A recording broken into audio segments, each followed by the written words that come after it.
I'm not pulling out of the driveway. We all know what that means. It's time for the Drive to Work, Coronavirus Edition. So I've been using my time at home to interview people from Magic's past and present. Today is Magic's present. So I have Adam Prosak, and we're going to talk about the original Modern Horizons. Hey, Adam. Hey, Mark. How's it going? Okay, so I have told my part of the story. So the audience has heard sort of how it came to be, and Ethan and me pitching it, and the hackathon, and all that stuff. But I wanted to sort of pick up the story because you led the set design. I did. So I want to talk about, okay, so the vision design team, we made something, and we handed it to you. So let's start the story there.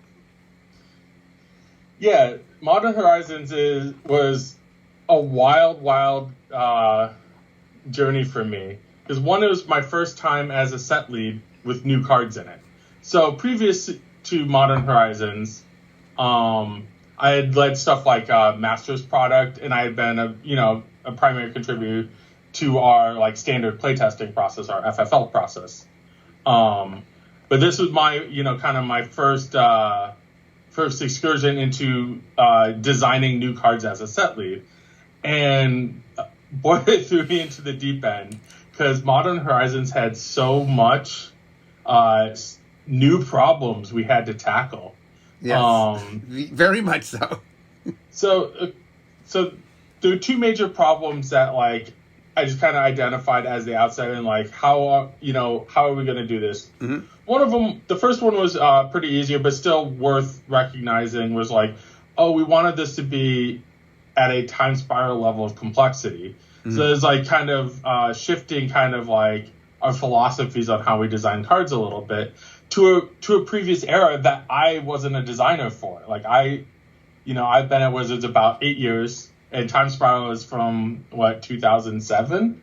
So Time Spiral is significantly before my time, and so my sensibilities are very different from kind of Time Spiral era sensibilities. Yep. And we wanted to recapture some of that. So designing to the newer complexity, finding lots of ways to use keywords and mechanics and all that stuff. That was very very challenging for me. Mm-hmm.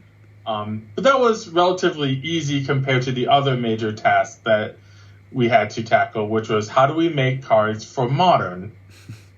And we had tons of debates, and it was very, very challenging. I'm super happy with where we ended up, and trying to find these narrow applications for cards or new strategies for cards that we wouldn't do this in a standard set, but here is the right place to do these types of designs. And yes, some of them tied into each other. Some of it is this is a little bit more complex than we would want for standard set, but we think, modern players will love this, this style of card. Yeah, I mean, one of the things for the audience to understand is we've been making standard sets, forever. I mean, we standard sets are what we understand, and this was the first time we in the past it had either been it's for standard or it's for everything, right? There was it's for eternal formats or it's for standard formats, but it's never really been in the middle. And this was a very new idea at the time. In fact, when we started the design, it wasn't for Modern, and by the time we were done, it was for Modern. So it happened kind of mid-design. I actually remember the conversation where we kind of the light bulb went off. It's how do we make this product different? It's what if it's Modern legal? And I could see I could see Bill Rose kind of light up. And Bill Rose is our one of our vice presidents who kind of drives a lot of these product decision type of stuff. But so yeah. Once we got to the Modern, it was okay, this is going to be wild. It's very challenging. Okay, so I want to talk a little bit about there's some changes that happened to the set during set design. So I want to talk about a few of the bigger changes. Because I don't know if the audience is even aware of this or not, but we're going to talk about it. So one of the biggest changes is, okay, I remember pieces of this. Two of us maybe we can remember it all. Originally, there were some dual lands in this, brand new dual lands that were questionable whether Modern was supposed to have these dual lands, but there's these dual lands that were going to be in the set, And then at some point, I'm not sure who, FFL, somebody decided, no, we can't. We just can't make these dual lands. And then it's like, okay, something has to fill the void of these dual lands. Do you remember this part of the story? Yeah, without going into too many details, because we had a big, we have this, kind of studio-wide meeting, or all the designers get in a meeting. We call it card crafting, and basically enough people were like very skeptical of these, and like we had a card crafting. I wasn't sure how it was going to go. I was like, do people like these or not? And then the room was unanimous. No, we don't like these. For modern, they shouldn't be in modern. Right. Just let's not do these in the set. And then is that like, okay, what kind of other things can we do to fill this void? And then that's kind of the genesis of when we started putting like, oh, what kind of stuff could we do here, but not in, a standard set? We were like, okay, what about snow? Well, that's when snow came into the set. Here's where the origin, this is my memory of the origin. Tell me if you're wrong. I think what happened was we said, we can't use these dual lands. What dual lands could we use? And somebody said, how about snow dual lands? And then it's like, well, we can't just have snow, we can't have no snow in the set and just have snow dual lands. That's what I remember the pattern of it happening. It's like, let's have snow dual lands, but wait, what does that mean? Well, we have to, snow has to be in the set if we have snow dual lands. And there ended up not being snow dual lands. Didn't find like a design. And one of the reasons that they're not is like, the other dual land cycle that we really liked was the Horizon Canopy. Yeah. Cycle. We thought doing those would be super cool. But super happy with how they turned out. But it kind of did come from the like, what do we replace these dual lands with? And somebody said snow dual lands, and I kind of took that from like, but I like these other dual lands, but I also like snow. Right. Well, here's what happens a lot that people might not realize is you're sort of trying to solve things, and so you do something, and that something makes you change to something else, but then the impetus for the change goes away. So like it seems like, just out of nowhere came up with this, but really there's a sequence of events that happen. And exactly. Lots of different things can trigger different ideas. And it's really funny, like, I'm like, I like snow in Modern Horizons. We wouldn't go back to it in a standard set. And like, really shortly after the design of Modern Horizons ended, Kaldheim came up and was like, and the set lead for that, Dave Humphreys, asked me, he's like, hey, did you like snow in Modern Horizons? I'm like, yeah, it's pretty good. I'm happy with how it turned out. And it was like, and then that was the genesis for putting snow stuff in Kaldheim. Right. Which is wild to me because when I did it, I had no idea that we would ever consider it for standard set. But it turned out to do, cool things in both sets. Yeah, we actually left it out in design on purpose because the previous time we'd used snow, it hadn't gone over. In fact, the two previous times we used snow, it hadn't gone over very well. So we're like, yeah, it makes sense to have snow, but snow wasn't that popular. And then, Modern Horizons ended up doing, and then everyone liked how it was working Modern Horizons. So we're like, okay, let's add it to Kaldheim. So right, just another thing of like, an idea one place leads to another idea in another place. So what were the challenges of snow? Just because we hadn't done snow in quite a while. Obviously, way before your time. Yeah. So the challenges of snow are like, are there exciting cards to make with snow? What is an exciting card to make with? We had no frame of reference. Like probably the most exciting snow card prior to Modern Horizons is Scrying Sheets. Yeah. And it's just like this thing that gets you extra basic land every once in a while. Wasn't, not that cool. But what is an exciting card that like makes you like care about your basic lands? Because that's a lot of what your snow base will look like. Yeah. And so we made a few cards. It was like, if you have enough, like we kind of treated them like, if you have these basic lands, if you have enough basic lands, this gets bonus abilities. So that's like one of the reasons my favorite snow design is On Thin Ice. Mm-hmm. It's a white enchantment that can kind of like chain to the rocks in Theros, but it can it's a white removal spell that kind of attaches itself to one. Let me just read to the audience, because the audience may not know On Thin Ice. So On Thin Ice costs 1 white. It's a snow enchantment aura. Enchant snow land you control. When On Thin Ice enters the battlefield, exile target creature and opponent controls until On Thin Ice leaves the battlefield.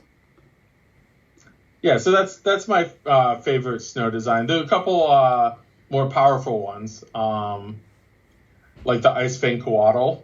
And we even banned a card that is snow-related, Arkham's Astrolabe, because it ended up being too efficient as just a fixer and a cantrip. So, real quickly, Arkham's Astrolabe costs a snow mana. It's a snow artifact.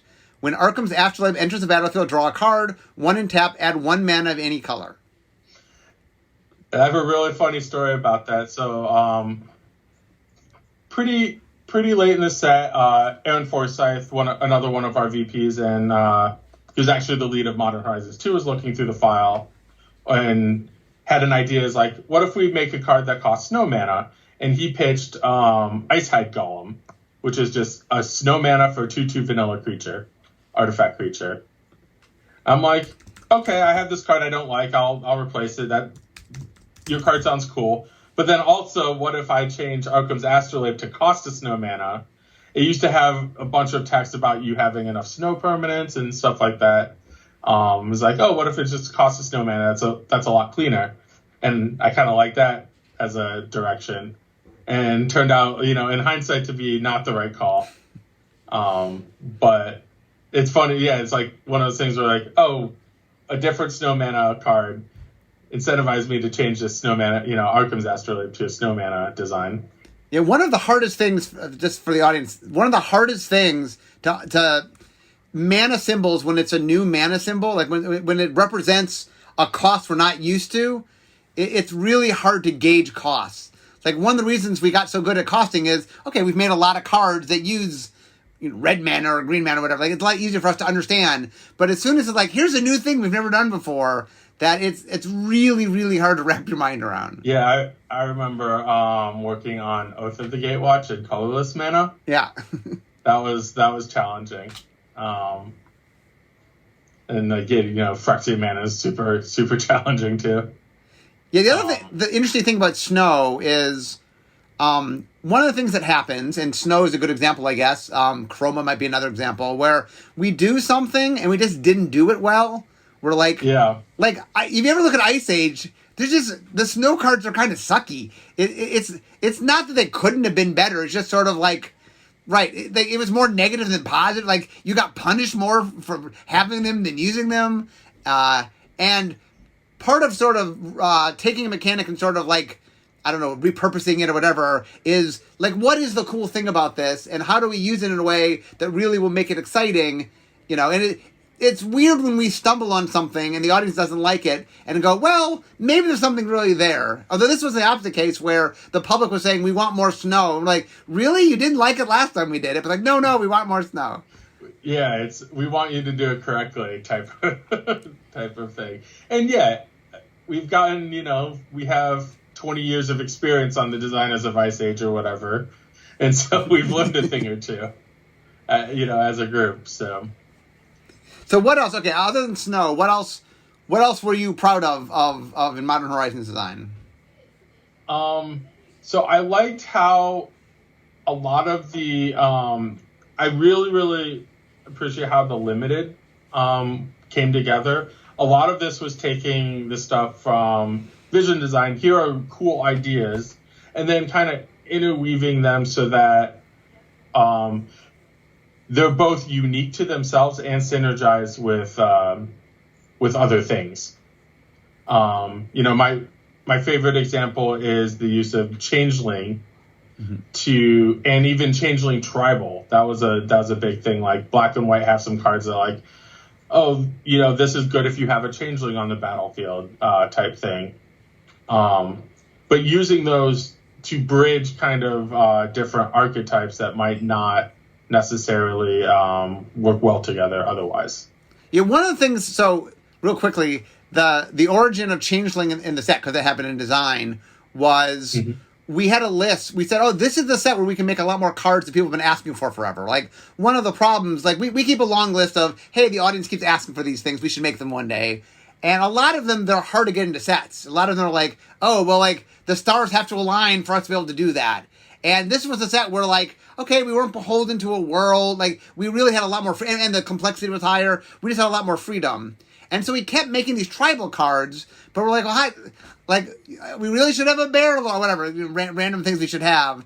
And then we came to the conclusion of, oh, well, if we make Changeling a thing, then that can let us make all these individual cards, but then it can help pull it together.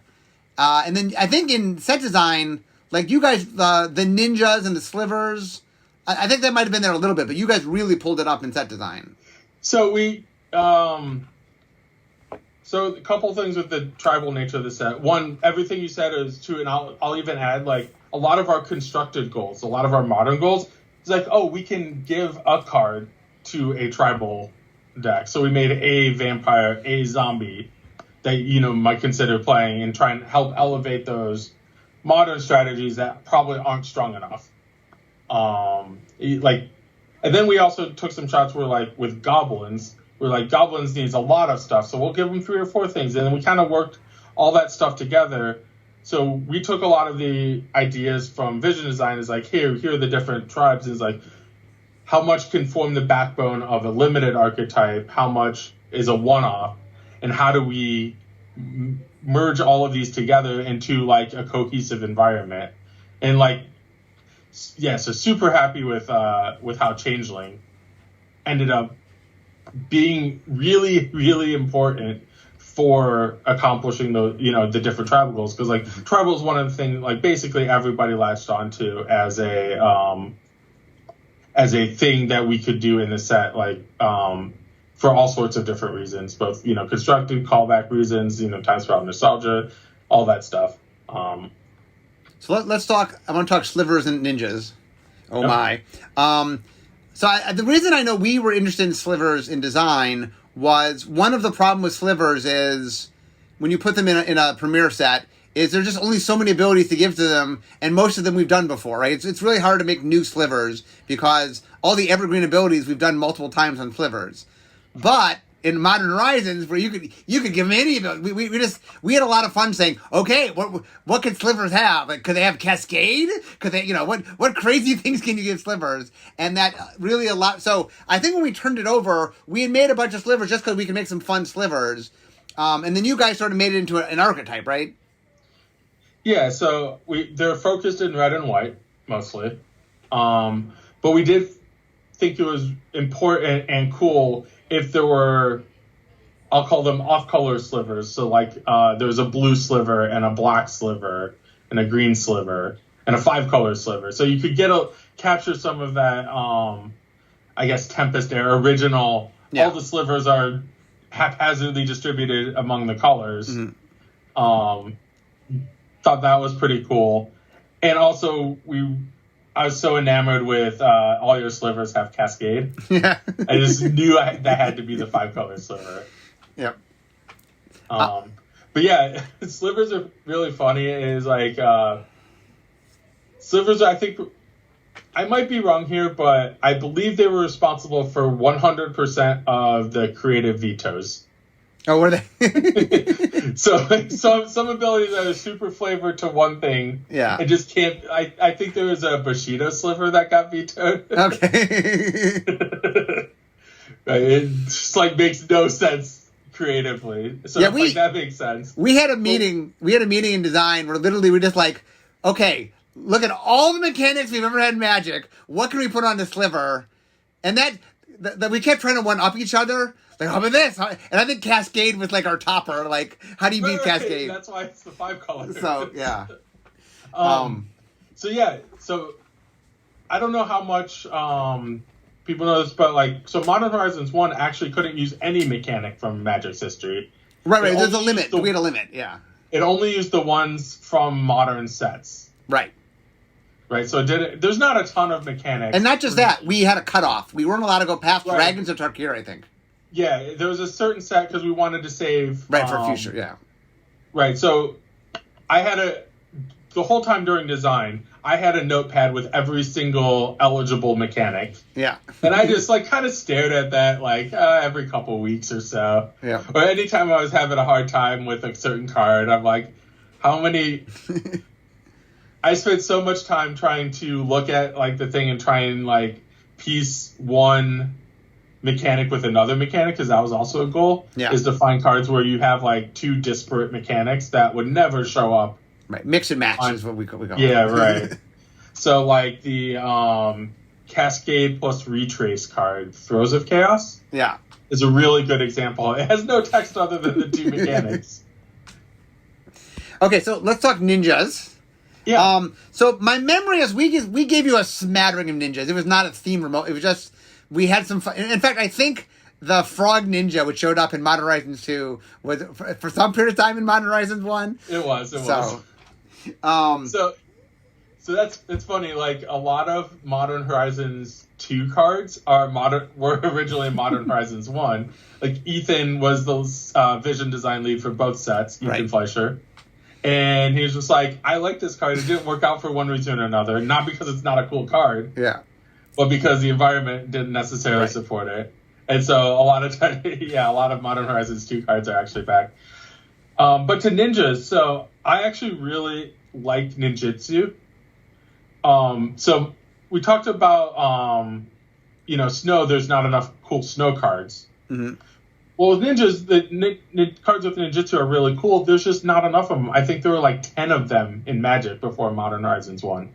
Yeah, there's not a lot of ninjas. Really, really small number. It showed up in one small set, Betrayers of Kamigawa, and like a couple, maybe a commander product or two, like a one-off here.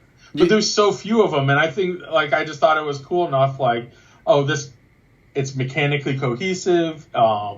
Do you want to know why, real quickly, just for the audience? Yeah, go for it. Why there are so few ninjas? So we originally had ninjas in Shims and Kamigawa, but we were trying to figure out how to make Betrayers exciting, and we're like, well, we got to hold something back so like we can go all out in the set, and we're like, how about ninjas? Why don't we like no ninjas and champions, and then Betrayers will be all ninjas? That was the idea, and then somehow it got like down to like 10. Like originally, just ninjas everywhere, and then it got down to like 10 ninjas. But that was why we held back. And then for some reason we didn't put them in Saviors. Like Betrayers was the ninja set, so they couldn't go into anyway. Some mistakes were made. But yeah, I think ninjas are both like popular, really cool, really cohesive. Like one of the things I really liked about ninjas is there's not a ton of your ninjas gain whatever. Mm-hmm. No, a lot of their identity is through like when I deal combat damage, or when one enters the battlefield. Through the ninjutsu, you get to reuse your enters the battlefield abilities. I thought it ended up being a pretty cool way to do a blue-black color pair theme, because a lot of times we'll do the like whenever you, in lingo we call it like saboteur triggers whenever you deal combat damage to an opponent, and we'll do that without ninjas. Yeah. And it's just so much cooler with, I think ninjas is an awesome way to do it. So I'm really happy with them. My goal is to make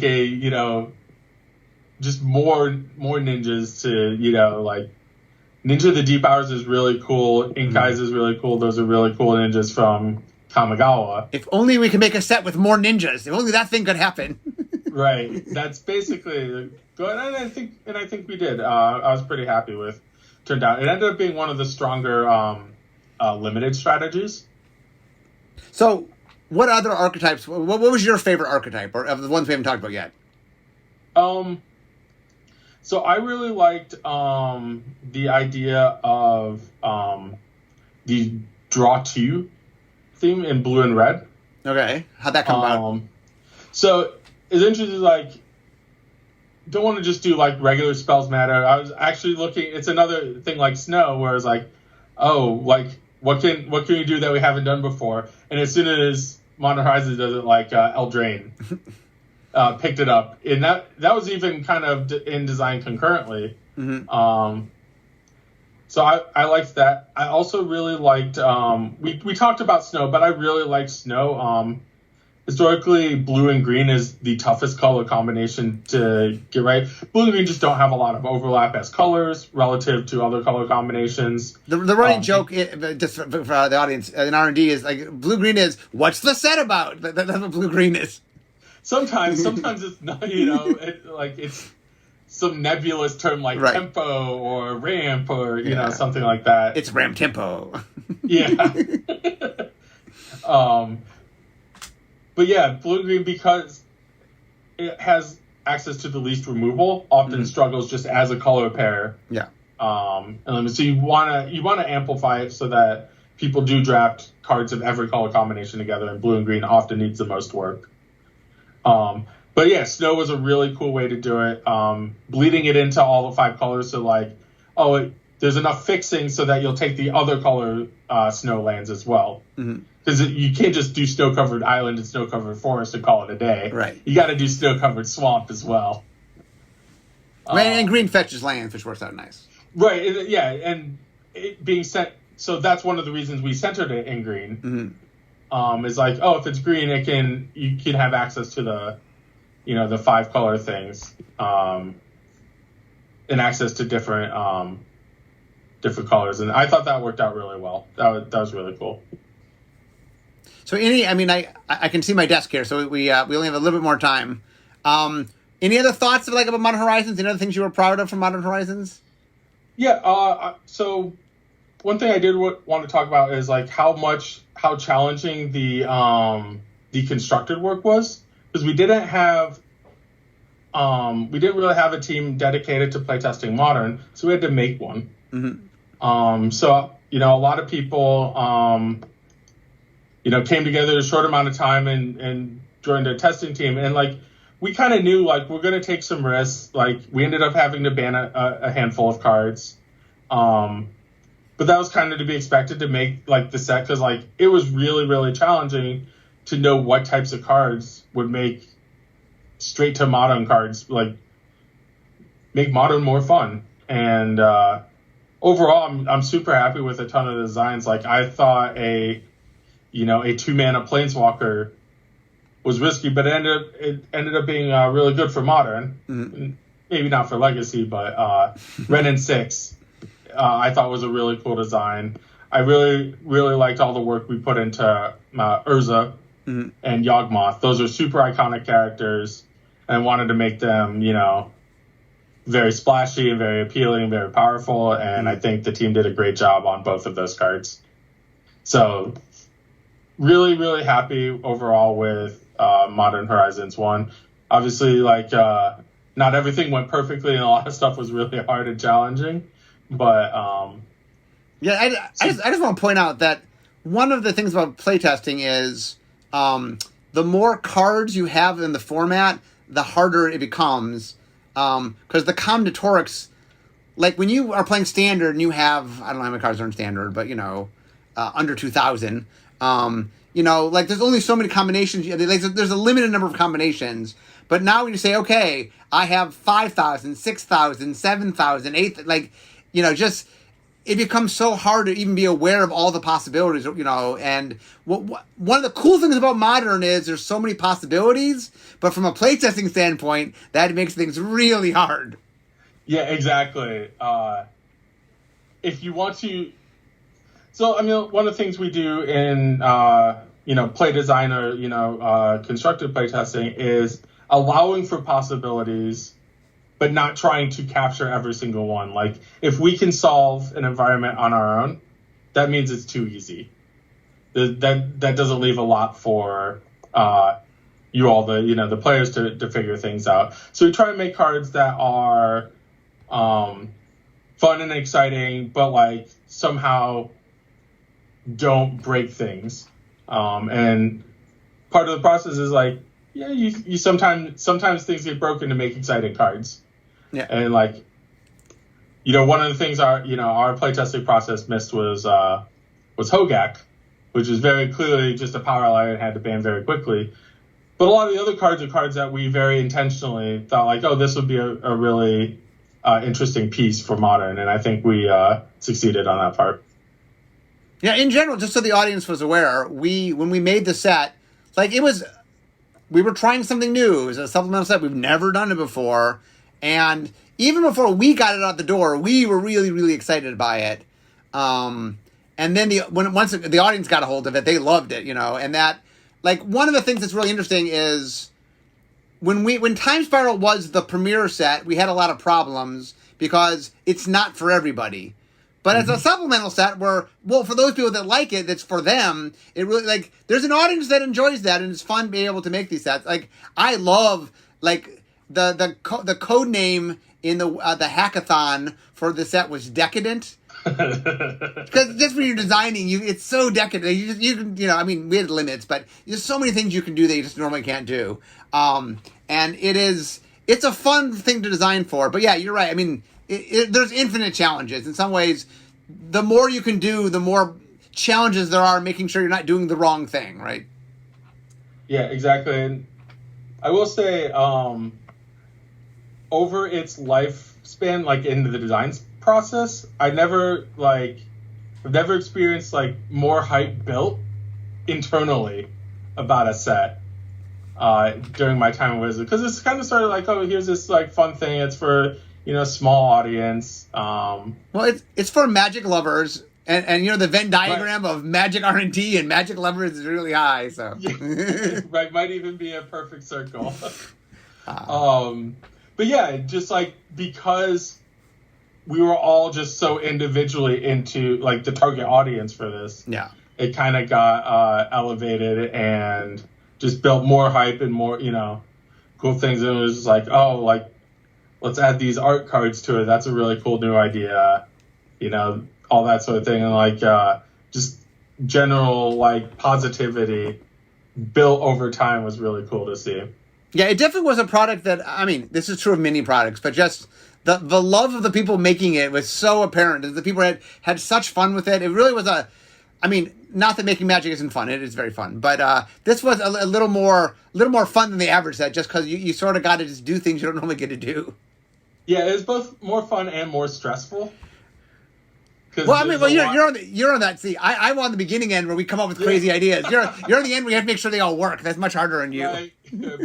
Big difference between final design and initial design is the stress level.